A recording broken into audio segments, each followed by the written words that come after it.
bien, Moraï Veramoutaï, si en général, donner une traduction est difficile, je dirais que ce soir est tout simplement impossible.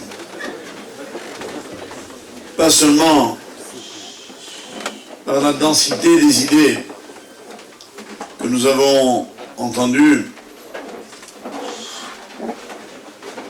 parce qu'un shiur de Rav Shapira, c'est un véritable monument,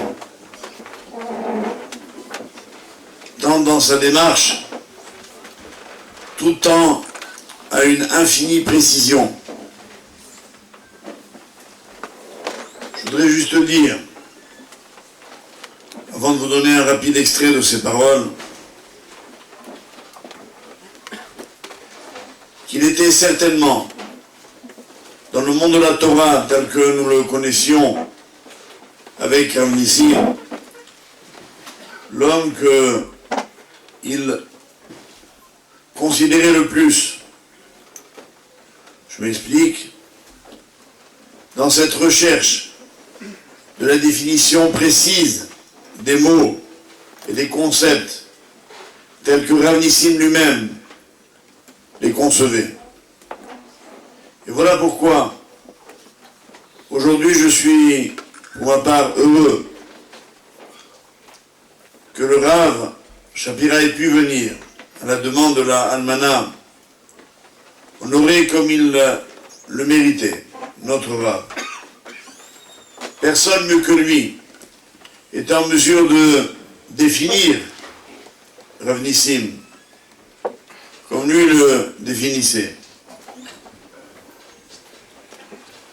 Je me souviens d'un mot au moment de la Levaya de Rav Nissim, quand nous sommes arrivés en Eretz, et qu'on était mamash, au moment de la Gvoura, il y avait eu des spédim. Et là encore, à la demande de Madame Revibo, je suis allé voir Rav Moshe, qui ne voulait pas parler, car cela était très difficile. Et il a dit juste un mot, dont aujourd'hui, nous retrouvons l'écho, un an après pratiquement. Il a dit comme ça en s'adressant au Rav, il a dit, Rav Nissim, toute ta vie, tu t'es sauvé devant le Kavod, mais ici, en désignant la tombe, le Kavod t'a rattrapé. Il n'y avait plus d'issue. Avec ce mot simplement, le Rav avait déjà tout défini. Aujourd'hui, il nous a donné un aperçu un peu plus précis encore de la perte que nous avons ressentie en la portant à sa véritable dimension. Aussi, mes chers amis, j'espère qu'à l'issue du shiur de Rav Moshe, ceux qui ne possèdent pas bien la langue hébraïque vont le regretter amèrement. Parce qu'il est impossible de traduire dans aucune langue ce qui vient d'être dit. J'ai pourtant le privilège d'écouter très souvent les shiurim de Rav Moshe et de m'efforcer de le comprendre. Mais je crois que ce soir, on a entendu un véritable sommet. Toutefois, me dispenser de le faire comme on me l'a demandé est impossible. Aussi, pardonnez-moi de, évidemment, pas tout dire, ni même pas tout résumer, mais de donner quelques extraits que j'ai cru être les plus significatifs. Le Rav a commencé par citer la halakha du Rambam concernant la Avelut, dans laquelle le Rambam, après avoir énuméré toutes les lois relatives aux endeuillés et les périodes pendant lesquelles on s'endeuille, les 7 jours, le 30 jours, l'année, le Rambam évoque une sorte d'Avelut qui s'appelle qu'on peut traduire ainsi: si dans un groupe de Chachamim, un venait à disparaître, l'ensemble des survivants doit tous être interpellés, doit être soucieuse de quoi? Le Rav a rapporté là-bas une machloket. De qui on parle? Echad min hachaboa. S'agit-il de n'importe lequel? Et on donne là-bas deux réponses. Certains disent du plus petit de ce groupe, d'autres disent du plus grand. Et Rav Moshe a ajouté, notre maître Avnissim était les deux à la fois. Car en fait, selon les paroles du Maharal, les deux explications de la Gemara ne se contredisent pas, mais se complètent. Qu'est-ce que ça veut dire Gadol et Katan ici? Parle-t-on du maître le plus éminent qui s'en va, et à ce titre on est tous interpellés, ou bien du plus petit? Or, qui était, demandera Moshe Avnissim, était celui qui était le plus petit et le plus grand. Le plus grand, bien sûr, par ses connaissances, par son approfondissement de la Torah. Mais le plus petit, parce que d'abord il était proche des plus petits, parce qu'il se sentait comme un d'entre eux, parce qu'il s'étonnait comme un enfant de toutes choses, parce qu'il cherchait constamment à apprendre comme un enfant.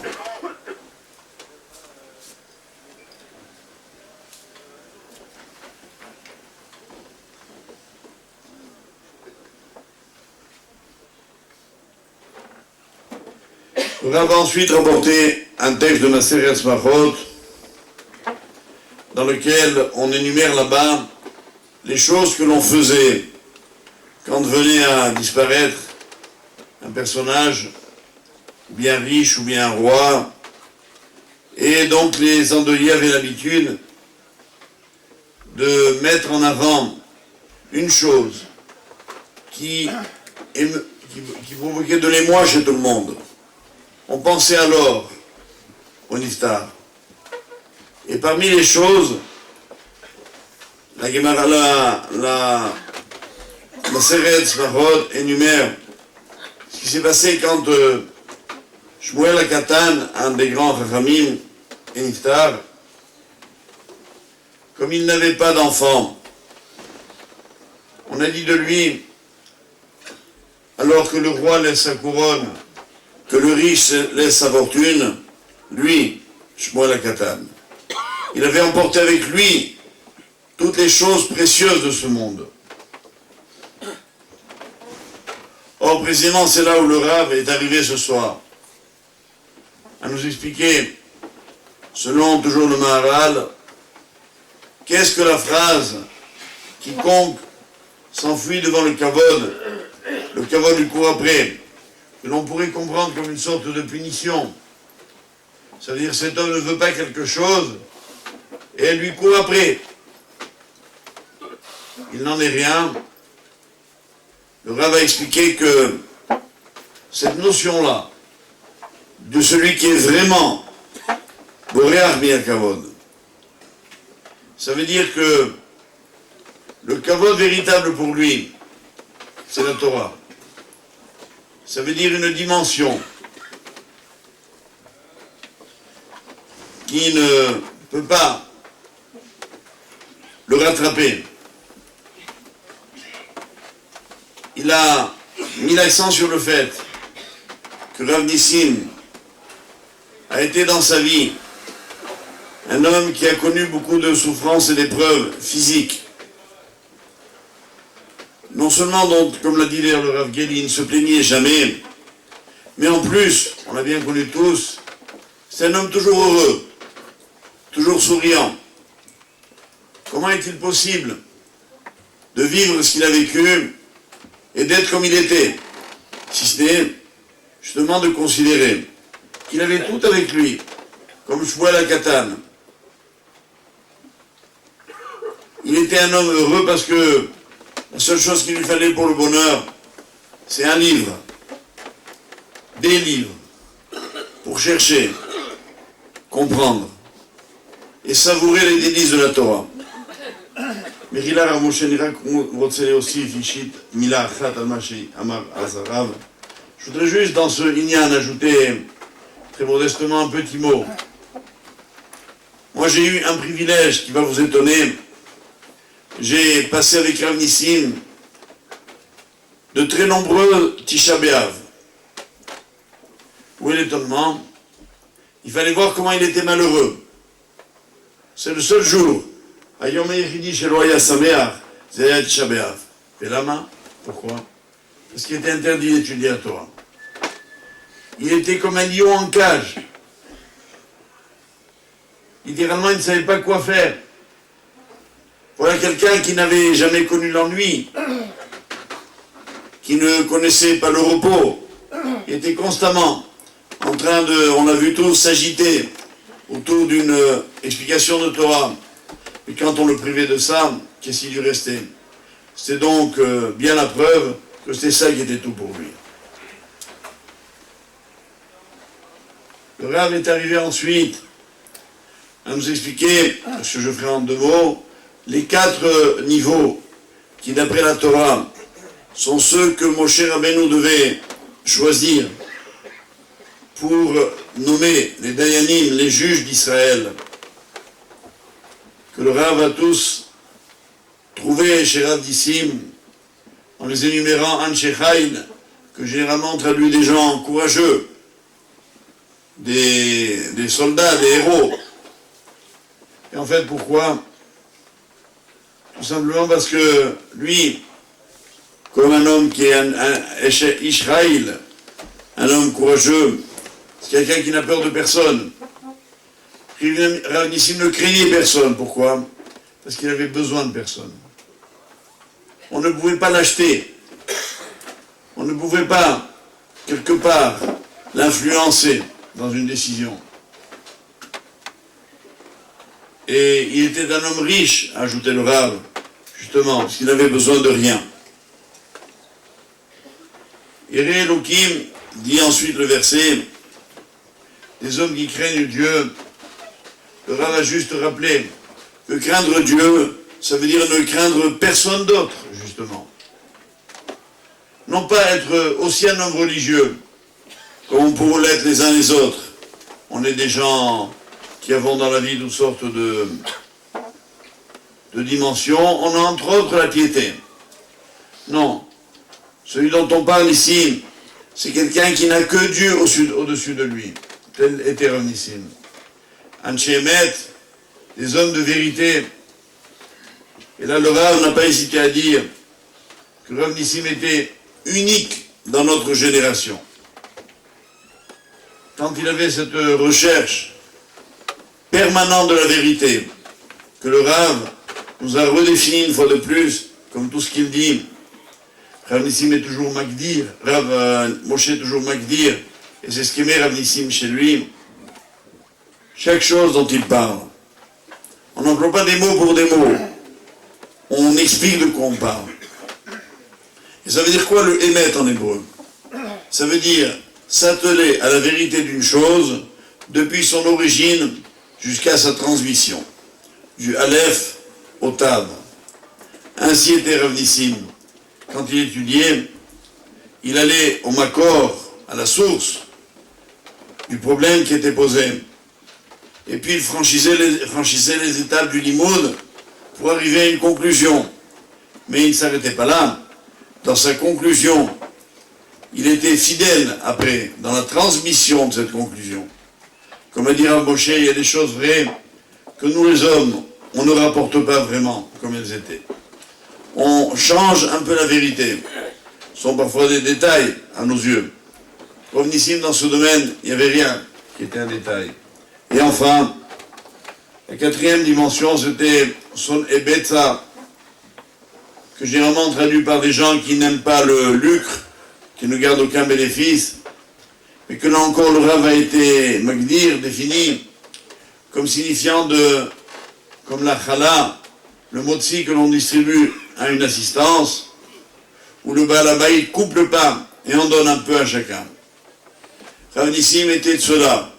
qui haïssait, pas seulement qu'il ne le faisait pas, mais il haïssait la démarche qui consistait à découper en morceaux une chose pour faire un peu plaisir à l'un ou à l'autre, et bien évidemment forcerie pour en garder quelque chose pour soi.